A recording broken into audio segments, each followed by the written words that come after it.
سیدنا.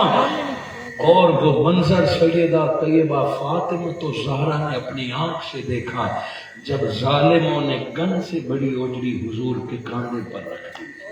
حضرت فاطمہ الزہرا اپنے ننھے بدن کے ساتھ چادر سنبھال کے گھر سے نکلتی ہے اور اپنے بابا کے سجدے کی حالت میں گن سے بڑی اوجڑی اتارتی ہے اور وہ اوجڑی نیچے گراتی ہے.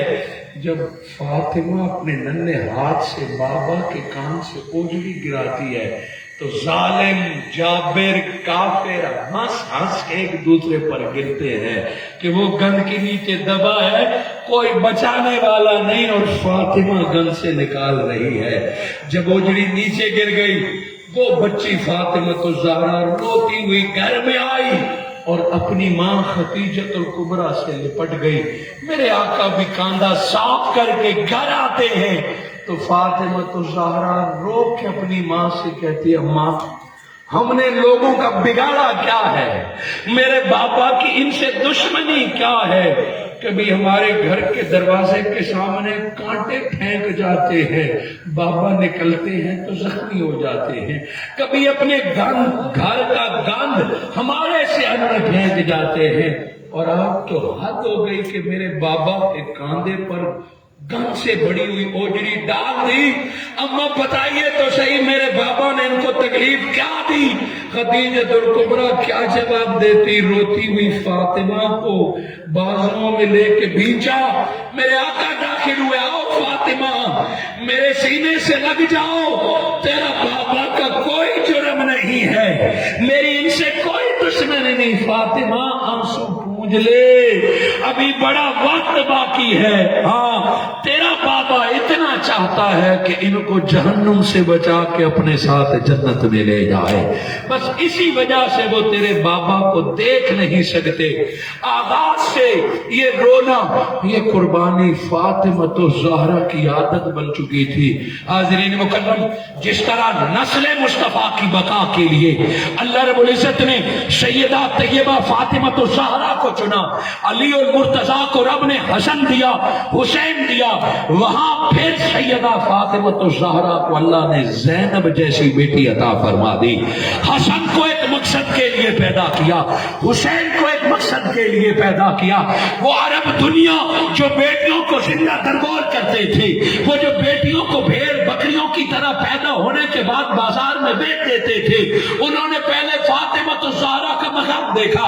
وہ فاطمہ جو پیدا نبی کے گھر ہوئی, آج پر جن کے نکاح کے چرچے تھے, جو علی کے گھر آئی, رب نے شہزادے بھی دیے جنت کے سردار, اور فاطمہ الزہرا کو اللہ نے جان سی بیٹی زینب عطا فرمائی.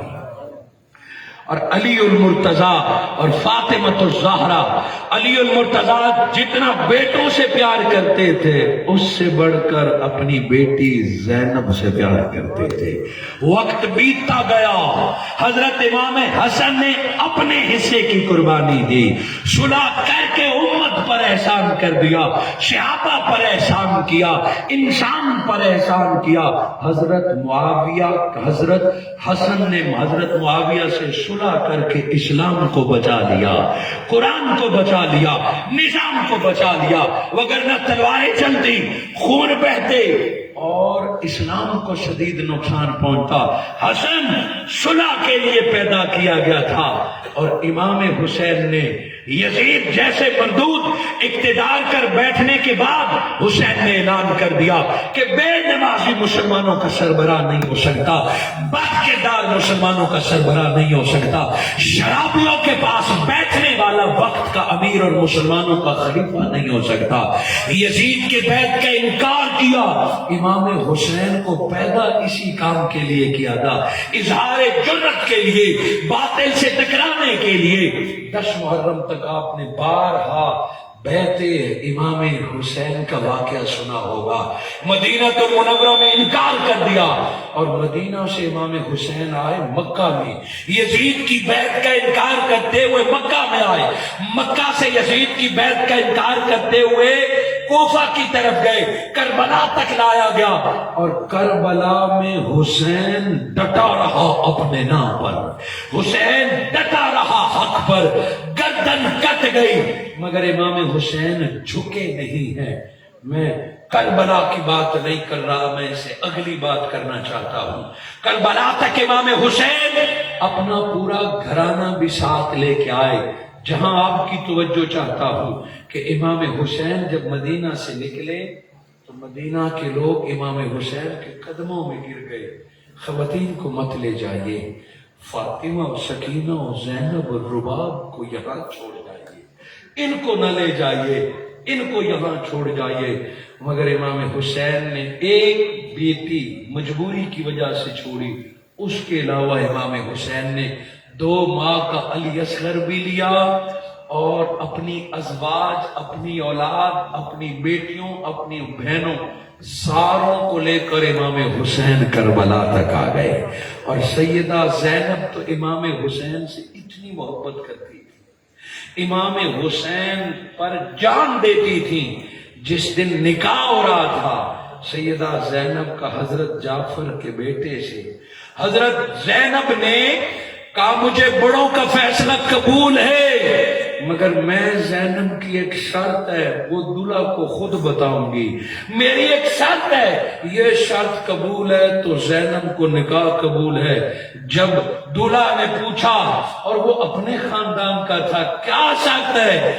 کون نے ایک بات بتا دی کہ یہ میری شرط ہے۔ اس بات کا تب پتا چلا جب 28 رجب کو امام حسین نے مدینہ چھوڑا۔ سیدہ زینب نے شادی کی ایک ہی شرط رکھی تھی کہ اے میرے ہونے والے شوہر، مجھ سے وعدہ کر، میرا حسین جب بھی نکلے گا میں سب کو چھوڑ کے ساتھ نکل جاؤں گی، تجھے بھی چھوڑوں گی، مدینہ بھی چھوڑوں گی، اولاد اگر تجھے یہ شرط قبول ہے تو میں نکاح کے لیے ہاں کرتے ہو۔ آپ کے شوہر نے اور حضرت جعفر کے بیٹے نے یہ شرط قبول کر لی۔ پھر زمانے نے دیکھا کہ 28 رجب کو امام حسین جب رائے حق کے لیے نکلے تو سیدہ زینب اپنا سب کو چھوڑ کر بھائی کے ساتھ چل پڑی۔ یہ قافلہ 28 رجب کو مدینے سے نکلتا۔ میں نے بات کی تھی دل دکھنے کی، میں نے بات کی تھی اذیت کی، کہ جس نے مصطفیٰ کو اذیت دی وہ دشمن خدا ہے، اور جس نے اہل بیت کو اذیت دی وہ دشمن مصطفیٰ ہے۔ اہل بیت کو جو اذیت پہنچتی ہے وہ مصطفیٰ دل میں محسوس فرماتے ہیں۔ امام حسین اگر بچپن میں کھلونے کے لیے روتے ہیں تو مصطفیٰ بےتاب ہو جاتے ہیں۔ امام حسین کھیلتے کھیلتے بھی رو پڑتے ہیں تو مصطفیٰ کی آنکھ نم ہو جاتی ہے کہ لوگوں مصطفیٰ حسین کا رونا برداشت نہیں کر سکتے۔ میرے آقا نہ حسن کو روتا دیکھتے نہ فاطمہ الزہرا کی تکلیف دیکھتے۔ یہ قافلہ مدینہ سے مکہ گیا، آپ نے اتنا سنا ہے نا، میں آج پسے پردہ حقائق بتانے کا۔ مدینہ سے مکہ گیا، سن ابھی حج کا موسم نہیں ہے، امام حسین حج کرنے نہیں گئے، ابھی رجب ہے، ابھی شعبان باقی ہے، ابھی رمضان باقی ہے، ابھی شعبان باقی ہے۔